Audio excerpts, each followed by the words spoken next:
میرے انتہائی محترم دوستوں، بزرگوں، بھائیوں، اللہ جل جلالہ عم نوالہ نے جو ہمیں ذمہ داری اس دعوت کے کام کی دی ہے، یہ ذمہ داری اور یہ دعوت کا کام ایک بڑا عظیم کام ہے۔ حضرت اقدس مولانا یوسف الیاس صاحب رحمۃ اللہ علیہ فرمایا کرتے تھے، اللہ جل جلالہ عم نوالہ نے مجھے قرن اول کا ہیرا دے دیا ہے۔ قرن اول کا کیا دے دیا ہے؟ ہیرا۔ اور ہیرے کی قدر ہیرے والا ہی جانتا ہے۔ اگر ہیرا کسی بچے کے ہاتھ لگ جائے، جتنی دیر تک وہ اس کی چمک دمک سے متاثر ہوگا، اتنی دیر تک ہیرے سے کھیلے گا۔ جب وہ اس کی چمک دمک سے اس کا دل بھر جائے گا، وہ ہیرے کو چھوڑ کر کسی دوسرے کام میں لگ جائے گا۔ جس طرح ایک بچہ ہیرے کی قیمت نہیں جانتا، اس طرح ہم اس دعوت کی عظیم محنت کی قیمت نہیں جانتے۔ کیا کام یہ نبیوں والا کام ہے۔ انبیاء علیہ السلام اس کام کے لیے مبعوث کیے جایا کرتے تھے، یہ وہ بابرکت کام ہے۔ انبیاء علیہ السلام آ کر کہا کرتے تھے، یا ایھا الناس قولوا لا الہ الا اللہ تفلحوا، اے لوگو لا الہ الا اللہ کہہ لو کامیاب ہو جاؤ گے۔ ہر نبی کا کلمہ جو ہوا کرتا تھا وہ لا الہ الا اللہ کا کلمہ ہوا کرتا تھا۔ اس لیے سب سے پہلی کام اور سب سے بنیادی چیز، اس وقت کام کرنے والوں کی سب سے بڑی ضرورت ہے یہ کہ کام کی عظمت دل کے اندر ہو، کام کا تعلق دل کے اندر ہو، کام کی اہمیت دل کے اندر ہو۔ حکیم الامت حضرت مولانا اشرف علی تھانوی رحمۃ اللہ علیہ نے اپنے خطبات میں یہاں تک لکھا ہے کہ جس چیز کی عظمت آدمی کے دل میں نہیں ہوگی، اس سے فائدہ نہیں اٹھا پاتا۔ ایک ڈاکٹر کی اہمیت نہیں ہے تو اس کی دوا فائدہ نہیں کرے گی۔ ایک حکیم سے تعلق نہیں ہے، اس کی دوا پتہ نہیں صحیح حکیم ہے یہ ڈاکٹر کیسے ہے کیسے نہیں۔ اس لیے سب سے پہلی چیز جو ہم قرآن میں پڑھ رہے ہیں، الف لام میم ذالک الکتاب لا ریب فیہ، یہ کتاب ایسی کتاب ہے اس میں ریب برابر شک کی گنجائش نہیں ہے۔ اس طرح کتاب میں ریب برابر شک کی گنجائش نہیں ہے۔ جو اعمال کتاب لے کر آئی ہے اس میں بھی ریب برابر شک کی گنجائش نہیں ہے۔ جو انبیاء علیہ السلام کی مبارک زندگی کتاب بیان کر رہی ہے، جو احکامات اللہ تبارک و تعالی کی کتاب بیان کر رہی ہے، اس میں بھی ریب برابر شک کی گنجائش نہیں ہے۔ اس لیے میرے محترم اس بات کو سمجھنا چاہیے۔ حضرت اقدس مولانا محمد یوسف صاحب رحمۃ اللہ علیہ فرمایا کرتے تھے، محنت ہر شخص کر رہا ہے لیکن ہر محنت کرنے والا اپنی محنت میں کامیاب نہیں، جبکہ ہر آدمی محنت اس واسطے کر رہا ہے کامیابی کو حاصل کرنے کے واسطے۔ اللہ جل جلالہ عم نوالہ نے جس طرح دنیا میں آنے جانے کے راستے متعین فرمائے ہیں، اسی طرح کامیابی اور ناکامی کے راستے متعین فرمائے ہیں۔ چاہے آدمی غریب کے گھر میں آ رہا ہو، چاہے مالدار کے گھر میں آ رہا ہو، چاہے امیر کے گھر میں آ رہا ہو، چاہے فقیر کے گھر میں آ رہا ہو، چاہے شہر کے اندر آ رہا ہو، چاہے دیہات کے اندر آ رہا ہو، آنے کا ایک راستہ اللہ کی طرف سے متعین ہے۔ دنیا میں جانے کا ایک راستہ اللہ کی طرف سے متعین ہے۔ یہ نہیں کہا جائے گا مالدار کے گھر میں الگ راستے سے آدمی آ رہا ہے، غریب کے راستے میں گھر میں الگ راستے سے آ رہے ہیں۔ ایک راستہ آنے جانے کا اللہ نے کیا فرمایا ہے؟ متعین فرمایا ہے۔ جس طرح آنے جانے کا راستہ دنیا میں متعین ہے، اسی طرح اس درمیانی زندگی کی کامیابی ناکامی کا بھی راستہ متعین ہے۔ ہم جسے کامیابی سمجھ رہے ہیں وہ کامیابی نہیں ہے، وہ ہماری نظر کا دھوکہ ہے۔ نظر کا دھوکہ کیا ہے کہ ایک دکان سے دو دکان ہو جائے ہم کامیاب ہو جائیں گے، ایک کاروبار سے دو کاروبار ہو جائے ہم کامیاب ہو جائیں گے، ایک تجارت سے دو تجارت ہو جائے ہم کامیاب ہو جائیں گے۔ اللہ جل جلالہ عم نوالہ نے جو کامیابی بتائی ہے وہ یہ ہے، وَمَنْ زُحْزِحَ عَنِ النَّارِ وَأُدْخِلَ الْجَنَّةَ فَقَدْ فَازَ وَمَا الْحَيَاةُ الدُّنْيَا إِلَّا مَتَاعُ الْغُرُورِ۔ جو آدمی دوزخ سے بچ گیا وہ کامیاب ہے، جو آدمی جنت میں داخل ہو گیا وہ کامیاب ہے۔ دنیا کی زندگی سوائے دھوکے کے کچھ نہیں۔ دنیا کی زندگی کیا ہے؟ یہ دھوکہ ہی دھوکہ ہے جو ہمیں نظر سے آ رہا ہے اور نظر آ رہا ہے۔ اب اس کامیابی کے حصول کے لیے حضور اکرم صلی اللہ علیہ وسلم والی وہ مبارک محنت ہے جو ان کے علیہ السلام لے کر آیا کرتے تھے۔ چیزوں سے یقین ہٹا کر عمل کی طرف یقین لے کر آنا، یہ اصل بنیادی محنت ہے۔ حضرت فرمایا دو قسم کی محنتیں دنیا میں چل رہی ہیں۔ ایک محنت ہے دنیا والوں کی محنت، شیطانی محنت۔ شیطانی محنت کیا ہوتی ہے؟ اپنی زندگیوں کو لگا کر اپنی زندگیوں کو بنا کر دوسروں کی زندگیوں کو بگاڑنا۔ ایک ہوتی ہے انبیاء علیہ السلام والی محنت۔ انبیاء علیہ السلام والی محنت یہ ہوتی ہے کہ اپنی زندگی کو فکر کرتے ہوئے دوسروں کی زندگیوں کو بنانا۔ یہ کیسی زندگی ہے؟ انبیاء علیہ السلام کی ایسی مبارک زندگی، اپنے گھر میں کھانے کھانے کو نہیں ہے، امت کی فکر ہو رہی ہے، پتھر مارے جا رہے ہیں، امت کی فکر ہو رہی ہے، طرح طرح کی تکالیفیں دی جا رہی ہیں۔ اشد الناس بلاء الانبیاء، سب سے زیادہ تکالیف میں رہنے والا اگر ہے تو وہ انبیاء علیہ السلام ہی، تو بس زیادہ حالات آتے ہیں۔ فاتح حضرت کا بڑا قیمتی بات ہے، فرمایا کرتے تھے تین قسم کی محنتیں ہیں، تین قسم کی محنت ہے، محنت کرنے والے لوگ تین قسم کے ہیں۔ ایک محنت ہے اپنی ذات کے اعتبار سے محنت، اس کے اعتبار سے محنت، میں کیسے نمازی بن جاؤں، میں کیسے روزے دار بن جاؤں، میں کیسے نیک صالح بن جاؤں، میں کیسے گناہوں سے بچنے والا بن جاؤں، یہ اپنی ذات کو سامنے رکھ کر محنت کر رہا ہے۔ دوسری محنت ہے علاقائی محنت، میں بھوپال کا رہنے والا ہوں، بھوپال والوں پر میں کیسی محنت کروں، میں فلاں علاقے کا رہنے والا ہوں، فلاں علاقے پر میں کیسی محنت کروں، یہ ہے علاقائی محنت۔ تیسری محنت ہے پورے عالم کو اپنی محنت کا میدان بنانا، اس کو محنت کا میدان بنانا، پورے عالم کو اپنی محنت کا میدان بنانا۔ حضرت فرمایا کرتے تھے پہلی محنت ہے وہ صالحین والی محنت ہے، دوسری محنت جو ہے وہ انبیاء علیہ السلام والی محنت ہے، تیسری محنت جو ہے وہ سید الانبیاء امام الانبیاء حضور اکرم صلی اللہ علیہ وسلم والی محنت۔ یہ پہلی محنت کون سی ہے؟ صالحین والی محنت۔ میدان تینوں کے ایک ہی ہیں، لیکن تینوں کے ساتھ اجر الگ الگ ہے، تینوں کے ساتھ مدد الگ الگ ہے۔ جو اپنی ذات کو سامنے رکھ کر محنت کر رہا ہے ایک فرد کے اعتبار سے اجر ملے گا، ایک فرد کے اعتبار سے مدد ہوگی۔ جو اپنے علاقے کو سامنے رکھ کر محنت کر رہا ہے علاقے کے اعتبار سے اجر ملے گا، علاقے کے اعتبار سے مدد ہوگی۔ ہر نبی کو ایک قوم کی جانب بھیجا گیا، ہر نبی کو ایک ملک کی جانب، ایک علاقے کی جانب، ایک قوم کی جانب بھیجا گیا، لیکن امام الانبیاء سید الانبیاء حضور صلی اللہ علیہ وسلم والی مبارک محنت ایسی محنت ہے جو سارے عالم کے اعتبار سے محنت ہے، سارے عالم۔ اس لیے میرے محترم دوستو سب سے پہلے اس کام کے لیے مزاج نبوت ہونا چاہیے۔ نبیوں والا کام نبیوں والے مزاج سے چلتا ہے۔ ہمارا حضرت فرماتے کار نبوت کے لیے سب سے بنیادی شرط، کار نبوت کے لیے سب سے بنیادی شرط وہ مزاج نبوت کا ہونا ہے۔ کار نبوت کے لیے سب سے بنیادی شرط کیا ہے؟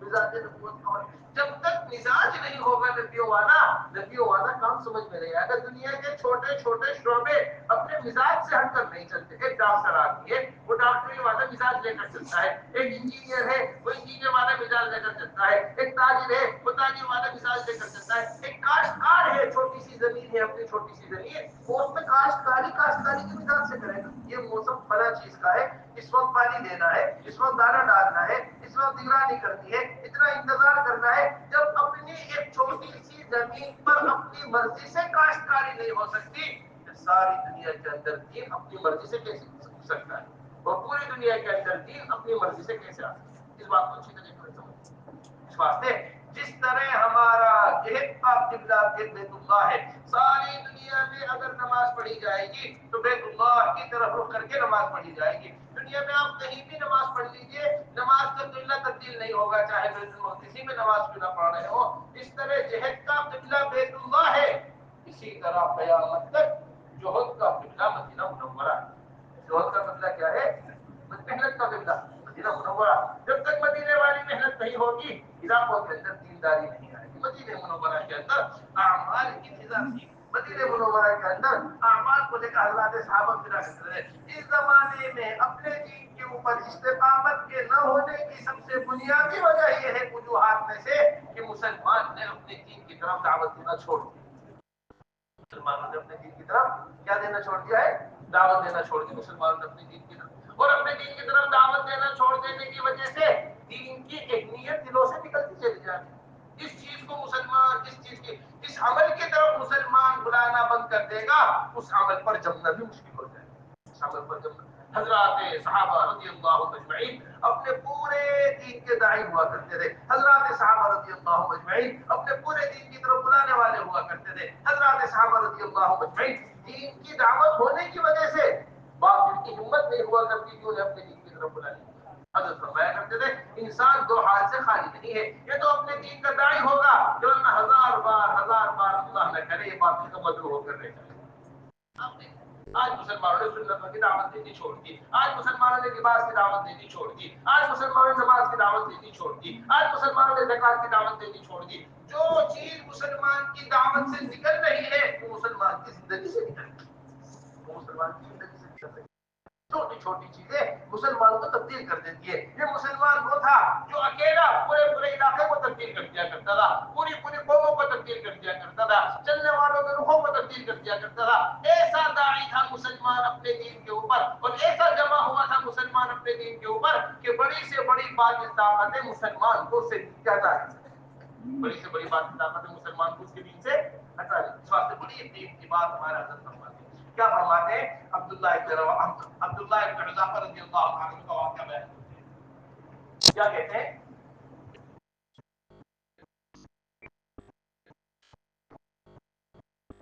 عبداللہ ابن حذافہ رضی اللہ عنہ کا واقعہ بیان کرتے ہیں. یہ روم کی سرحد پر دعوت کا کام کر رہے ہیں, دین کا کام کر رہے ہیں. روم کے بادشاہ طاغیہ نے عبداللہ ابن حذافہ کو گرفتار کروایا. عبداللہ ابن حذافہ رضی اللہ عنہ جب گرفتار کر کر بلوایا تو سب سے پہلی چیز جو مسلمان کے اوپر آتی ہے, کوئی بڑا اہم واقعہ ہے, خاص آپ کو بیان کریں. سب سے پہلی چیز جو باطل مسلمانوں کے اوپر حملہ کرتا ہے وہ لالچ کا حملہ کرتا ہے. اس کا حملہ لالچ, یہ لالچ دے گا کہ بھائی تم ہمارے یہاں نوکری پر آ جاؤ, ہم تمہیں اتنی تنخواہ دیں گے, تم ہماری تجارت قبول کر لو, تم ہمارا عہدہ قبول کر لو, تم ہمارا مرتبہ قبول دیا ہوا مرتبہ قبول کر لو, تم ہمارا دیا ہوا رتبہ قبول کر لو. یہ مسلمان لالچ میں آ کر اپنے دین کو چھوڑ دیتا ہے. اس میں آ کر لالچ میں آ کر سب سے پہلا حملہ ہوتا ہے باطل مسلمان کے اوپر. عبداللہ ابن حذافہ رضی اللہ تعالیٰ عنہ بڑے سے حملہ ہوا. کہنے لگا بادشاہ تم ہماری بات کو مان لو, ہمارے دین کو قبول کر لو, ہم تمہیں اپنی بادشاہت میں شریک کر لیں گے. فرمانے لگے تمہاری بادشاہت نہیں, عرب کی ساری بادشاہتیں بھی اگر مجھے مل جائے میں پلک جھپکنے کے بقدر بھی حضور اکرم صلی اللہ علیہ وسلم کے لائے ہوئے دین کو چھوڑنے کے لیے تیار ہوں. یہ تھے مسلمان. آج دیکھیں اوپر سے لے کر نیچے تک مسلمان تبدیل ہو گیا. اس کا چہرہ بدل گیا ہے, اس کی زبان بدل گئی ہے, اس کے نماز کے اوقات بدل گئے ہیں, اس کا لباس بدل گیا ہے. کیا کہتا ہے کہ مجبور ہوں؟ ہرگز بھی کوئی مجبوری نہیں ہے, ہو نہیں سکتا کہ ایک مسلمان سنت پر عمل کرنا چاہے, ایک مسلمان دین پر عمل کرنا چاہے, دنیا کی کوئی طاقت اسے روکے. ایسی آج تک دنیا میں کوئی طاقت نہیں بچی. ومن يتق الله يجعل له مخرجا ويرزقه من حيث لا يحتسب. جو آدمی اللہ کے واسطے قدم اٹھاتا ہے اللہ تبارک و تعالی اس کے واسطے راستوں کو کھولتے ہیں. اللہ تبارک و تعالی اللہ کا وعدہ ہے. حضرت فرمایا کرتے تھے ساتوں زمین لوہے کی ہو جائے, ساتوں آسمان لوہے کے ہو جائیں, ان 14 طبق لوہے کے طبق کے درمیان میں اگر کوئی مسلمان اللہ کے واسطے قدم اٹھائے گا, اللہ ان 14 طبق سے نکلنے کا راستہ بنا دے. ان میں سے اللہ کا وعدہ جھوٹا تھوڑی ہو سکتا ہے. یوسف علیہ السلام, دروازوں کے اندر دروازے, دروازوں کے اندر دروازے, اس کے اندر یوسف علیہ السلام ہے. گناہ کی طرف آمادہ کیا جا رہا ہے. اب قدم اٹھایا, جس دروازے پر پہنچا کرتے تھے وہ دروازہ کھل جایا کرتا تھا, جس دروازے پر پہنچا کرتے تھے وہ دروازہ کھل جایا کرتا تھا, جس دروازے پر پہنچا کرتے تھے وہ دروازہ کھل جایا کرتا تھا. اور گواہ بھی جو بنایا اللہ نے ایک چھوٹے سے بچے کو اس کی پاکی پر گواہ بنایا. وَيَرْزُقُهُ مِنْ حَيْثُ لَا يَحْتَسِبُ. یہاں جس کو بیان کیا جا رہا ہے وہاں سے گمان اللہ روزی دیتے جہاں انسان کا گمان بھی نہیں کرتا, جہاں انسان کا گمان بھی نہیں کرتا. میرے محترم دوستو, اصل سب سے پہلی چیز جب انسان عبداللہ ابن حذافہ سے کہا گیا, جب لالچ کا انکار کر دیا, اب دوسرا مرحلہ آتا ہے خوف کا مرحلہ. دیکھو دونوں باتیں سمجھنا اچھی طریقے سے, ایک طرف لالچ, ایک طرف خوف. اب یہ نہیں ہے دنیا قبول نہیں کرتے تو ڈرو ہمارے سے, ہمیں ان دونوں چیزوں مرحلوں سے گزارنا پڑا. اب ان کو ڈرایا گیا, ان کے واسطے سنی تیار کی گئی, تیر اندازوں کو بلایا گیا, ان کے قریب سے تیروں کو گزروایا گیا کہ شاید ہماری بات کو قبول کر لے. بات کا انکار کر دیا, نہیں ہمیں تمہاری بات قبول نہیں ہے. ہمارا حضرت فرماتے جب مسلمان اپنے دین کو لے کر لالچ اور خوف کے مرحلے سے گزر جائے گا, اب اللہ کی طرف سے وہ انعام ملے گا جو اصل مقصود ہے, وہ انعام ملے گا جو عند اللہ محبوب ہے, وہ انعام ملے گا جو اصل مطلوب ہے. وہ کیا ہے؟ اپنی جان کی حقارت دین کے مقابلے میں پیدا ہو جائے.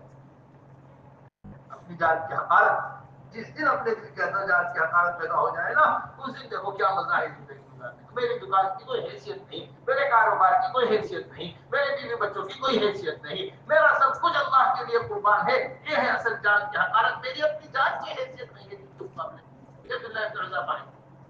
اس وقت دیکھ کے اندر ڈالا جانے لگا، رونے لگے پانی کو دیکھ کر. بادشاہ خوش ہوا کہ اب بات کو قبول کر لیں گے. فرمانے لگے میں اپنی جان کی حقارت کے اوپر رو رہا ہوں، ایک ہی جان ہے جو دیکھ کے اندر جو ختم ہو جائے گی. کاش جس سے میرے جسم کے اوپر بال ہے اتنی میری جانیں ہوتی، میرے جسم کے اوپر جتنے روئے ہیں اتنی میری جانیں ہوتی. میں ایک ایک جان کر کے اللہ کے راستے میں قربان کرتا، ایک ایک جان کر کے کام قربان کرتا اللہ کے راستے. بس میرے محترم دوستو، اب یہ ہمارا مزاج بننا چاہیے. دعوت کا طریقہ کار ہمارے سامنے ہو. ابھی ہماری نظروں کے سامنے سے دعوت کا وہ طریقہ کار ہٹا ہوا ہے جو طریقہ حضور اکرم صلی اللہ علیہ وسلم کا. کیا طریقہ کار ہے حضور اکرم صلی اللہ علیہ وسلم کا؟ اللہ کے رسول صلی اللہ علیہ وسلم اپنی ذات سے اپنے آپ کو تھکایا کرتے تھے. کوئی اس بات کو اچھی طرح سمجھے. جس طرح عبادات متعلق ہے جسم سے، اسی طرح دعوت کی محنت بھی متعلق ہے جسم سے. جس طرح عبادات آلات اور مشینوں سے ادا نہیں ہوتی، اسی طرح دعوت کی آلات اور مشینوں سے صرف ادا نہیں ہوتی. حضور اکرم صلی اللہ علیہ وسلم کے پیر کی گشت دیکھیے، حضور اکرم صلی اللہ علیہ وسلم کا بے قرار بے چین ہو کر ایک ایک کے پاس جانا دیکھیے، ایک ایک کی خوشامد کرنا دیکھیے. اپنی ذات سے تھکانا حضرت فرمایا کرتے تھے داعی کا مجاہدہ مدعو کی ہدایت کا ذریعہ بنتا ہے. داعی کے مجاہدے کی عند اللہ ایک مطلوبہ سطح ہے. جب داعی کا مجاہدہ بڑھتے بڑھتے اس مطلوبہ سطح تک پہنچ جاتا ہے، اللہ ہدایت کے فیصلے فرماتے ہیں. جب داعی کا مجاہدہ بڑھتے بڑھتے کہاں پہنچ جاتا ہے؟ اللہ کے یہاں ایک مطلوبہ سطح ہے داعی کے مجاہدے کی. جب داعی کا مجاہدہ بڑھتے بڑھتے اس مطلوبہ سطح تک پہنچ جاتا ہے، اللہ تبارک و تعالی ہدایت کا فیصلہ فرماتا ہے. اس لیے صبح سے لے کے شام تک کا یہ معمول بنے ہمارا. اس طرح حضور اکرم صلی اللہ علیہ وسلم ایک ایک آدمی کے پاس چل کر جا کر دعوت دیا کرتے تھے، ایک ایک آدمی کو خوشامد کیا کرتے تھے، ایک ایک آدمی کو آمادہ کیا کرتے تھے، ایک ایک آدمی کو تیار کیا کرتے تھے. ایسا مزاج ہمارا دعوت کے اندر بننا چاہیے. ابھی مزاج تیزی کے ساتھ ختم ہوا چلا جا رہا ہے. ابھی مزاج تیزی کے ساتھ کیا ہو رہا؟ ختم. حضرت مولانا جی صاحب رحمۃ اللہ علیہ کے اعتماد کے لوگوں میں سے بڑے مزے کی بات بیان کیا کرتے تھے. فرمایا کرتے تھے کہ حضور اکرم صلی اللہ علیہ وسلم کی مبارک زندگی دو حصوں کے اندر ہے. ایک مکہ مکرمہ کی زندگی، ایک مدینہ منورہ کی زندگی. حضرت مولانا صاحب کچھ مخصوص کو بڑے اہتمام سے سنایا کرتے تھے. مکہ مکرمہ کی زندگی خوف کے ماحول ہے، کوئی بات کو سننے والا نہیں ہے، چھپ چھپ کر دعوت دی جا رہی ہے، چھپ چھپ کر نمازیں پڑھی جا رہی ہے، کمرے بند بند کر کے نمازیں پڑھی جا رہی ہیں، گھر بند کر کے نمازیں پڑھی جا رہی ہیں. یہ مکہ مکرمہ کی زندگی ہے. اور مدینہ منورہ کی زندگی اس کے بالکل برعکس ہے. وہاں کیا ہے کہ لعاب مبارک صحابہ رضی اللہ اجمعین زمین پر گرنے نہیں دے رہے، ہاتھ میں لے کر جسم سے بن رہے ہیں. حضور اکرم صلی اللہ علیہ وسلم کے پیشاب کو پی رہے ہیں. حضور اکرم صلی اللہ علیہ وسلم کے جسم مبارک سے نکلے ہوئے خون کو وہ صحابی پی رہے ہیں. ایسی محبت کرنے والا عملہ ہے مدینہ منورہ کے اندر، ایسا حفاظت کرنے والا عملہ مدینہ منورہ کے اندر دونوں دیکھنے لگا کے زمانہ ہے. ایسے استقبال مدینہ منورہ کا ایک عجیب و غریب بات ہے. حضرت مولانا ضیاء صاحب رحمۃ اللہ علیہ یہ فرمایا کرتے تھے حضور اکرم صلی اللہ علیہ وسلم کا جو طریقہ محنت مکہ مکرمہ میں تھا، ایک ایک آدمی کے پاس بات کو لے کر جانا، وہی طریقہ محنت مدینہ منورہ. استقبال نے کام کی ترتیب کو تبدیل نہیں ہوئی.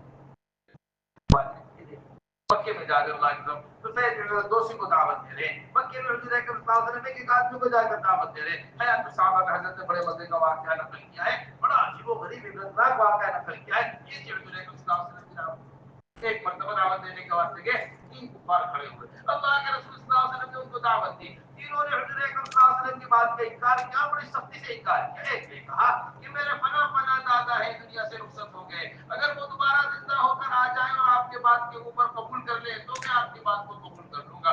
دوسرے نے کہا نعوذ باللہ ثم نعوذ باللہ، اگر آسمان سے اللہ جل جلالہ عم نوالہ تمام فرشتوں کے ساتھ اتر کر آ جائے پھر بھی میں آپ کی بات کو قبول نہیں کروں گا. تیسرے نے کہا آسمان پر سیڑھی لگ جائے اور آپ جا کر لکھوا کر لے کر آ جائیں پھر بھی میں آپ کی بات کو قبول کی بات اللہ کے رسول. یہ ہے اصل داعی کا مزاج جو بہت اہتمام سے آپ سے کہنا چاہتا ہوں. کہتے ہیں کہ جنہوں نے صبح میں اتنی سختی کے ساتھ حضور اکرم صلی اللہ علیہ وسلم کی بات کا رد کیا، جب شام میں حضور اکرم صلی اللہ علیہ وسلم کی دوبارہ ان سے ملاقات ہوئی، اس طرح اللہ کے رسول ان کو دعوت دے رہے تھے گویا کہ آج سے پہلے کبھی ملاقات نہیں ہوئی، آج سے پہلے کبھی کیا نہیں ہوئی. اب بہت جلدی مایوس ہو جاتے ہیں طبیعت کے اندر مایوسی نہیں آنی. لا تیأسوا من روح اللہ انہ لا یأس من روح اللہ الا القوم الکافرون. یہ داعی کا مزاج ہوتا ہے. حضرت کو بیان اس کے اوپر یہ فرمایا کرتے ہیں بیان کے اندر کہ جتنا داعی کو دبایا جائے, جتنا داعی کو ستایا جائے, جتنا داعی کے اوپر حالات آئے, اصل داعی وہ داعی ہے کہ اس کا یقین پہلے سے زیادہ بڑھا, اس کا یقین پہلے سے زیادہ. مخالفت سے کمزور نہیں ہوتا آدمی, مخالفت میں آدمی مزید مضبوط ہوتا ہے. یہ ہے سچا ہے. یہ چیز نبوت میں بھی ملتی ہے, یہ چیز خلافت میں بھی ملتی ہے. یہ چیز نبوت میں بھی ملتی ہے, یہ چیز صدیقیت میں بھی ملتی ہے. دونوں جگہ ایک ملتی ہے. حضور اکرم صلی اللہ علیہ وسلم نے چچا کے پاس سارے کفار مکہ جمع ہو کر آئے, قریش جمع ہو کر آئے. آپ اپنے بھتیجے کو سمجھائیے, دیکھیے ہمارے دین کا انکار کرتے ہیں. اللہ کے رسول صلی اللہ علیہ وسلم کو بلایا گیا. حضور اکرم صلی اللہ علیہ وسلم تشریف لائے, دیکھا سارے قریش جمع ہیں. ابو طالب نے کہا ہے میرے بھتیجے دیکھو تمہاری قوم کیا کہہ رہی ہے, ان کی بات کو لے لو. فرمایا حضور اکرم صلی اللہ علیہ وسلم راوی کہتے ہیں میری آنکھوں کا منظر ہے, اللہ کے رسول صلی اللہ علیہ وسلم کی آنکھوں میں آنسو آ گئے. آسمان کی طرف دیکھا تو فرمایا تم میں سے کوئی جا کر سورج میں سے شعلہ نکال کر لے کر آ جائے. یہ بات ممکن ہے دائیں ہاتھ میں میرے سورج رکھ دیا جائے, بائیں ہاتھ میں چاند رکھ دیا جائے, یہ بات ممکن ہے. یا ساری دنیا کا خزانہ الگ الگ روایت, لیکن جس محنت کو میں لے کر آیا ہوں میں اس محنت کو نہیں چھوڑ سکتا. یا تو اللہ ساری دنیا میں دین کو قائم فرما دے, یہ میں محنت کرنے کا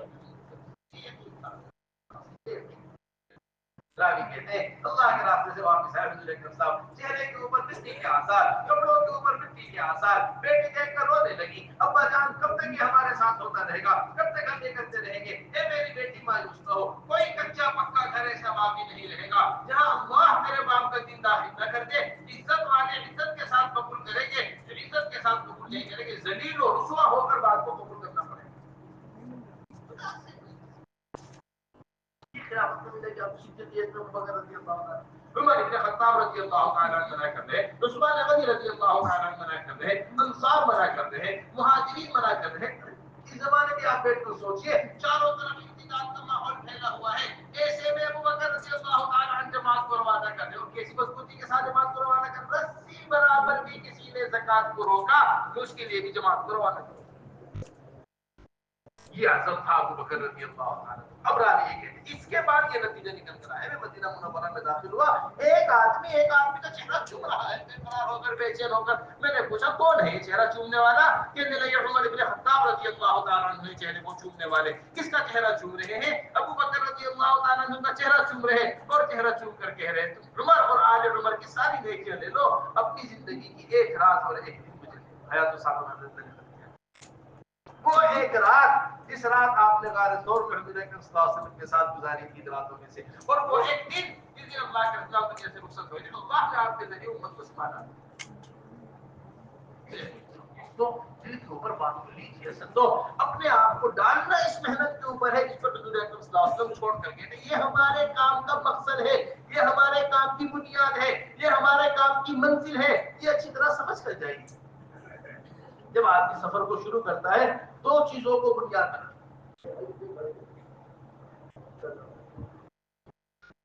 جب آدمی سفر کو شروع کرتا ہے تو دو چیزوں کو بنیاد بنا. جب آدمی سفر کو شروع کرتا ہے تو دو چیزوں کو بنیاد بناتا ہے. کتنی چیزوں کو؟ دو چیزوں کو. ایک آدمی کا مقصد ہوتا ہے, ایک آدمی کی منزل ہوتی ہے. دیکھو بہت اچھی طرح بات کو سمجھ کر جائیں. ایک آدمی کا کیا ہوتا ہے؟ مقصد ہوتا ہے, اور ایک آدمی کی کیا ہوتی ہے؟ منزل ہوتی ہے. سمجھدار آدمی وہ ہے جو دونوں چیزوں کا تعین کر کے گھر سے باہر نکلے. سمجھداری کی علامت ہے. یہ کس کی علامت ہے؟ سمجھداری کی علامت. دونوں چیزوں کا تعین کر کے گھر سے باہر نکلے. میں مسجد جا رہا ہوں نماز پڑھنے کے لیے, نماز پڑھنا میرا مقصد ہے, مسجد جانا میری منزل ہے. میں جا رہا ہوں ڈاکٹر کے پاس دکھانے کے واسطے, اسپتال میری منزل ہے, ڈاکٹر کو دکھانا میرا مقصد ہے. میں جا رہا ہوں بازار سامان خریدنے کے واسطے, بازار میری منزل ہے, سامان خریدنا میرا مقصد ہے. مقصد اور منزل کے تعین کے بغیر باہر نکلنے والے کو ہماری زبان میں بیوقوف کہا جاتا ہے. اس کا کوئی وقوف ہی نہیں, کہیں ٹھہرنا ہی نہیں, پتہ ہی نہیں ہے گھر سے کیوں نکلا. جتنی پوری دنیا کے اندر نقل و حرکت چل رہی ہے, جماعتیں چل رہی ہیں, اللہ کے راستے میں جماعتیں پھر رہی ہیں, ان کی ایک منزل ہے, ایک مقصد ہے مستقل طور پر. مقصد کیا ہے؟ حضرت فرمایا کرتے تھے ہمارا مقصد اور ہمارے کام کا اگر کوئی نام ہوتا میں نے اس کام کا کوئی نام نہیں رکھا. ہمارے کام کا اگر کوئی نام ہوتا تو تحریک ایمان. حضرات صحابہ جیسا ایمان ہمارا بنے، یہ ہمارے اس کام کا بنیادی مقصد ہے. جب تک ہم اسے مقصد نہیں بنائیں گے نا کہ کچھ طرح کا چیزیں کب تک لگانے، 4 مہینے کب تک لگانے، جو خروج ہمیں کب تک کرنا ہے، گشت ہمیں کب تک کرنا ہے، ملاقاتیں ہمیں کب تک کرنی ہے، یہ ایمان کے حلقے ہمیں کب تک لگانے ہیں، کب تک ہمیں پھرنا ہے. کوئی کوٹا تو ہوگا اس کا. حضرت فرمایا کرتے تھے اس کام میں کوئی چبوترا نہیں ہے قربانیوں کا، اس کام میں تو قربانی کی سیڑھیاں. چبوترے پر جا کر آدمی رک جاتا ہے، سیڑھیوں پر آدمی چلتا چلا جاتا ہے. چبوترا ہوتا ہے نا، ان کا کوٹا پورا ہو گیا، 3 مرتبہ 4 ماہ لگ گئے، بیروز کا وقت لگ گیا، 2 ماہ نظام الدین لگ گئے، مستورات کا چنہ لگ گیا. اب ہم تبلیغی کوٹے سے فارغ ہو گئے. کوٹے سے کوئی فراغت نہیں. تابعی کہتے ہیں 30 سے زیادہ صحابہ سے میری ملاقات ہوئی ہے. میں نے دنیا سے جاتے ہوئے ان 30 میں سے ہر صحابی کو اپنے ایمان کے بارے میں فکر مند ہی پایا. اپنے ایمان کے بارے میں کیا پایا؟ یہ کرتے کرتے مرنا اور مرتے مرتے کرنا کام. نمبر دوسری چیز اور بنیادی وہ ہماری منزل حضرات صحابہ رضی اللہ اجمعین والا وہ مبارک بستی. حضرات صحابہ رضی اللہ اجمعین فرمایا کرتے تھے باعتبار عبادت کے، باعتبار دعوت کے، جہاں حضور اکرم صلی اللہ علیہ وسلم امت کو چھوڑ کر گئے ہیں، دوبارہ امت اسی مقام پر آ جائے، وہ اس کام کی اصل منزل پر آ جائے. اصل کہاں جائے گی؟ اب اس کے لیے ہماری جماعتیں اللہ کے راستے میں نکل رہی ہیں. آپ حضرات نکل رہے ہیں اللہ کے راستے میں. سب سے پہلی چیز اس منزل کے حصول کے لیے، سب سے بنیادی مقصد اس منزل کے حصول کے لیے، سب سے بنیادی راستہ اس منزل کے حصول کے لیے، وہ اپنی مسجدوں کو مسجد نبوی کے طرز پر آباد کرنا. اپنی مسجدوں کو بڑی اہم بات آپ سے کو یہ ہمارے کام کی اصول ہے، یہ ہمارے کام کی بنیاد ہے. حضرت اقدس مولانا ابو الحسن علی ندوی رحمۃ اللہ علیہ فرمایا کرتے ہیں، فرمایا کرتے ہیں میں نے دنیا کی مختلف تحریکیں دیکھی، میں نے دنیا کی مختلف تنظیمیں دیکھی، میں نے دنیا کی مختلف جماعتیں دیکھی، میں دنیا پھری ہے میں، لیکن 3 کام حضرت جی مولانا الیاس صاحب رحمۃ اللہ علیہ کے کام میں ایسے دیکھے ہیں کہ جس کی وجہ سے مجھے اللہ کی ذات عالی سے امید ہے کہ یہ کام دیر تک جائے گا، یہ کام دور تک جائے گا. 3 خصوصیت بیان کیا کرتے ہیں اس کام کی، سمجھیے اچھی طریقے سے. سب سے پہلے خصوصیت بیان کیا کرتے تھے کہ یہ لوگوں کو اللہ کے راستے میں نکالتے ہیں. یہ نہیں کہا جاتا کہ یہ فلاں امیر صاحب ہے، فلاں حضرت ہے، فلاں وہ ہے، فلاں وہ ہے، ان کو اب نکلنے کی ضرورت نہیں ہے. آپ کو کوئی ایک آدمی ایسا نہیں ملے گا جس کے بارے میں یہ کہا جاتا. حضرات صحابہ رضی اللہ اجمعین کی طرح جس طرح ابو ایوب انصاری بڑھاپے میں پھر رہے، حضرت مقداد رضی اللہ عنہ بڑھاپے میں پھر رہے، عمرو ابن جموح لگڑے من کے ساتھ پھر رہے، حضرات صحابہ رضی اللہ اجمعین آخر عمر تک جن کے تقاضوں کے لیے پھرا کرتے تھے، وہ مزاج ہر آدمی کا بننا چاہیے. نمبر دوسری چیز فرمایا کرتے تھے دنیا میں کہیں بھی یہ جماعتیں چلی جائے، چاہے وہ امریکہ ہو، چاہے وہ افریقہ ہو، چاہے وہ شہر ہو، چاہے وہ دیہات ہو، دنیا میں کہیں بھی یہ جماعتیں چلی جائے، سوائے اللہ کے گھر کے کسی گھر پہ یہ قیام نہیں کرتی. یہ نمبر دوسری. نمبر تیسری چیز فرمایا کرتے تھے کہ اپنا جان اپنا مال لے کر اللہ کے راستے میں نکلے. اپنا جان لے کر اپنا مال دنیا میں کہیں آپ کو دنیا میں نہیں ملے کوئی استعمال کہ ہم آئے آپ کے یہاں 3 دن ہم آپ کی مسجد میں رہیں گے، آپ کے بے نمازی نمازی بن جائیں گے، آپ کی مسجد آباد ہو جائے گی، مشورہ آپ کی مسجد میں شروع ہو جائے گا، نوجوان طبقے کے اندر دینداری آ جائے گی. اتنا خرچہ اتنا کرایہ آپ کو ہمارا دینا پڑے گا. فرمایا کہیں دنیا میں ایسی جماعت نہیں ملے، ایسا کچھ نہیں ملے گا پوری دنیا میں. اپنے جان اپنے مال کے ساتھ بس میرے محترم دوستو، اس میں سب سے پہلی اہمیت کی چیز یہ ہے کہ ہمارے جانے کی مسجدوں کے اندر سب سے پہلا ہمارا قیام ہو. دیکھو یہ ایمان کے حلقے مسجدوں کے اندر قائم ہو. حضور اکرم صلی اللہ علیہ وسلم کی مسجد نبوی، حضور اکرم صلی اللہ علیہ وسلم نے سب سے پہلا جو عمل مدینہ منورہ آ کر کیا ہے وہ مسجد کو قائم کیا ہے. اپنے گھر بعد میں بنائے، اللہ کے گھر کے بنانے کی سب سے پہلے تھی. اب وہ ایوب انصاری کے گھر میں ٹھہرے ہوئے حضور اکرم صلی اللہ علیہ وسلم اور مسجد کی تعمیر ہو رہی ہے. مسجد کی تعمیر خود پتہ اٹھا کے اللہ کے رسول صلی اللہ علیہ وسلم تعمیر کرتے ہیں. جب حضور اکرم صلی اللہ علیہ وسلم والے اعمال ہماری مسجدوں کے اندر آئیں گے، اس سے ہماری زندگیوں کے اندر 3 قسم کی تبدیلی آئے گی. ہماری زندگیوں کے اندر کیا آئے گی؟ 3 قسم کی. سب سے پہلی تبدیلی آئے گی انفرادی زندگیاں بدلے گی. نمبر دوسری تبدیلی آئے گی، علاقے کا تو دوسری تبدیلی آئے گی، گھروں کا ماحول بدلے گا۔ نمبر تیسری تبدیلی آئے گی، پوری بستی پورا علاقہ ایسا بن جائے گا جیسا حضور اکرم صلی اللہ علیہ وسلم کی مبارک بستی مدینہ منورہ تھی۔ عجیب و غریب بات ہے یہ کہ تینوں چیزیں سیرت کے اندر پائی جاتی ہیں، تینوں چیزیں پائی جاتی ہیں صحابہ کی مبارک۔ ہماری انفرادی سب سے پہلے زندگی بدلے گی۔ انفرادی زندگی کے نہ بدلنے کی بڑی بنیادی وجہ یہ ہے ہماری انفرادی زندگی گناہوں کی عادی بن چکی ہے، ہماری زندگی انفرادی معصیت کی عادی بن چکی ہے۔ جب تک کہ گناہوں کے اندھیروں سے اعمال کی روشنی میں نہیں آئے گی اس وقت تک تبدیلی نہیں آئے گی۔ واقعات ایسے ہوتے ہیں جہاں انفرادی طور پر حضرات صحابہ رضی اللہ مجمعین حضور اکرم صلی اللہ علیہ وسلم کے پاس تشریف لائے، آنے والوں کی نیت الگ الگ ہے، آنے والوں کی نیت الگ الگ ہے، لیکن ایسا ماحول حضور اکرم صلی اللہ علیہ وسلم کی مبارک مسجد کے اندر بنا ہوا ہے جو اس ماحول میں آ رہا ہے وہ آ کر تبدیل ہو رہا ہے۔ بس اس بات کو دل کے اوپر لے لو، اپنی مسجدوں کو ایسے اعمال سے آباد کرنا ہے کہ ہر آنے والا بدل جائے ہماری۔ اکرمہ ابن ابی جہل مکہ مکرمہ میں آئے، طفیل بن الدوسی مکہ مکرمہ میں آئے، عدی ابن حاتم مدینہ منورہ میں آئے، تمام ابن عثمان مدینہ منورہ میں آئے، عمیر ابن وہب مدینہ منورہ میں آئے۔ یہ آنے والے الگ الگ نیت سے آ رہے ہیں۔ عمیر ابن وہب نعوذ باللہ اللہ کے رسول کو قتل کرنے کے ارادے سے آئے، طفیل بن عمرو الدوسی کان کے اندر روئی گھسائے ہوئے یہ بات سننے کے لیے تیار نہیں، اس طرح آئے ہیں۔ اکرمہ ابن ابی جہل مکہ مکرمہ کے فتح کے بعد حالات دیکھنے کے واسطے آئے ہیں۔ ثمامہ ابن عثمان زبردستی کھینچ کر لائے گئے ہیں، آنے کے واسطے تیار نہیں تھے۔ واصلہ ابن اسحاق بات کو قبول کرنے کے ارادے سے آئے کہ ہر ایک کی نیت الگ آنے کی، لیکن اللہ کے رسول صلی اللہ علیہ وسلم ہر ایک کی طرف خود چل کر جاتے، ہر ایک کو خود لے کر بیٹھتے، ہر ایک کو خود لے کر سمجھا ہے، ایسا ماحول بنایا ہے کہ کچھ بھی نیت لے کر ہمارے پاس آ جاؤ، ہمارا ماحول ایسا ہے کہ اس ماحول میں تبدیل ہو جاؤ۔ ارے سمجھ رہے بات کو نہیں سمجھ؟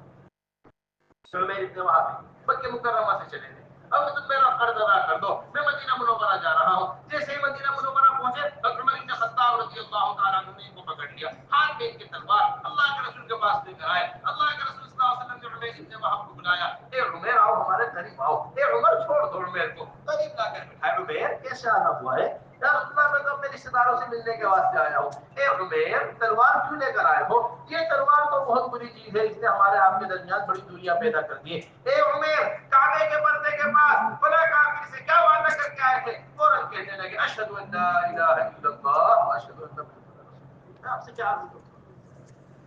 ہمارا حضرت فرماتے ہیں کہ آج مسلمان میدان دعوت میں انفرادی دعوت دینے کو تیار نہیں ہے، میدان دعوت میں دین کی بات پہنچانے کو تیار نہیں۔ حضرات صحابہ رضی اللہ مجمعین کے اوپر ایسا دین کا غلبہ تھا، ایسی دین کی فکر تھی کہ وہ میدان جنگ میں میدان قتال میں بھی انفرادی دعوت دیتے۔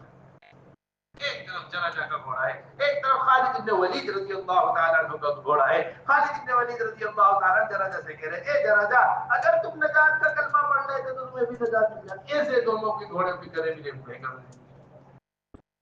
سمجھیے ہماری بات محترم، یہ سب سے بنیادی چیز ہے جو روزانہ کی ہماری غذا ہے، روزانہ کی ہماری فکر ہے، روزانہ کی ہماری محنت ہے کہ ایک ایک فرد کے پاس جا کر ایسی محنت اللہ کرتا خود چل کر جائے گا ہر ایک کے پاس۔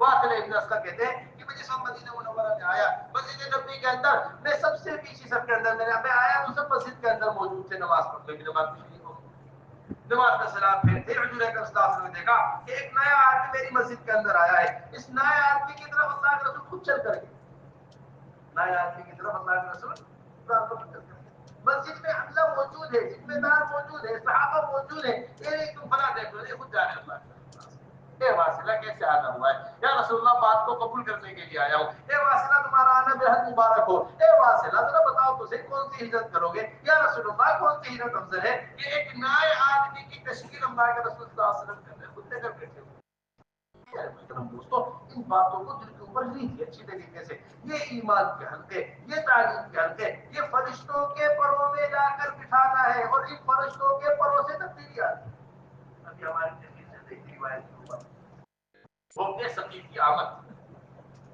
امام مسند احمد نے نقل کیا ہے، امام ابو داؤد نے نقل کیا ہے اس روایت کو۔ یہ اللہ اکبر حضور اکرم صلی اللہ علیہ وسلم کے پاس وفد ثقیف آئے، اللہ کے رسول صلی اللہ علیہ وسلم نے ان کو مسجد کے اندر ٹھہرایا، انہوں نے کہا یا رسول اللہ ہم قوم الانجار، صحابہ نے کہا ناپاک قوم مسجد میں کیسے رہیں؟ روایت کے اندر ملتا ہے اللہ کے رسول صلی اللہ اللہ علیہ وسلم نے ارشاد فرمایا یہ مسجد میں رہ کر نماز پڑھنے والوں کی نمازوں کو دیکھے گی، قرآن ایک روایت میں قرآن پڑھنے والا کے قرآنوں کو سنے گی، اللہ ان کے دلوں کو نرم کر دے۔ ہاں ان سب دلوں کو جو بات کو قبول کرنے کے لیے تیار نہیں تھے ان کو نمازیں دکھائی جا رہی ہیں، انہیں قرآن سنایا جا رہا ہے، اور آج سطح گرتے گرتے گرتے آ گئی ہے مسلمان کو نماز دکھانے کے لیے تیار نہیں ہے، مسلمان کو قرآن سنانے کے لیے تیار نہیں ہے، مسلمان کو دین کی دو باتوں کے لیے جمع کرنے کے واسطے تیار نہیں آ کر کہہ رہے تھے ہم نمازیں نہیں پڑھیں گے، ہم روزے نہیں رکھیں گے، ہم زکات ادا نہیں کریں گے، یہ اپنی مرضی کا دین چاہتے تھے، اپنی مرضی کا، اللہ ہمیں معاف فرمائے، جیسے اس زمانے میں بعض مسلمان اپنی مرضی کا دین چاہتے ہیں، یہ ہمارے سے لباس کو مت کہیے، ہم اپنی مرضی کا لباس پہنیں گے، ہمیں چہرے کو مت کہیے، ہم اپنی مرضی کا چہرہ رکھیں گے، ہمیں نمازوں کو مت کہیے، ہم اپنی مرضی کی نمازیں پڑھیں گے، ہماری اپنی مرضی کا اللہ معاف فرمائے، جیسے مرضی کا کھانا ہے ایسے مرضی کا دین ہے، آج مجھے پسند نہیں آ رہا کھانا، آج اس کو کرنے کو بھی نہیں چاہتا۔ دوستو امام غزالی علیہ رحمہ نے اس بات کو نقل کیا ہے کہ 10 چیزوں کے مجموعے کا نام دین ہے، جس کے اندر نماز بھی ہے، روزہ بھی ہے، حج بھی ہے، زکات بھی ہے، امر بالمعروف نہی عن المنکر ہے، سنتوں پر عمل ہے، اس طرح کی 10 چیزوں کے مجموعے کو بتاتے ہیں امام غزالی، یہ سب مل کر دین ہے، سب مل کر، اس لیے کامل دین کے لیے یہ ایک مسجدیں بنائی کہ ہر طبقے کا آدمی آ کر یہاں دین کو سیکھے، ہر طبقے کا آدمی آ کر اپنی مرضی کا دین، اپنے شعبے کا دین لے، ہر طبقے کا آدمی آ کر اپنی ضرورت کا دین یہاں سے لے، اس لیے قائم بس۔ اب آپ جا رہے ہیں اللہ کے راستے میں، سب سے پہلی درخواست جو ہم نے آپ حضرات سے لگائی ہے، جن میں سب سے زیادہ اہمیت کی حامل چیز ہے، وہ اس طرح انفرادی دعوت دے دے کے لوگوں کو اٹھا کے مسجد کے ماحول کے اندر لے کر آنا۔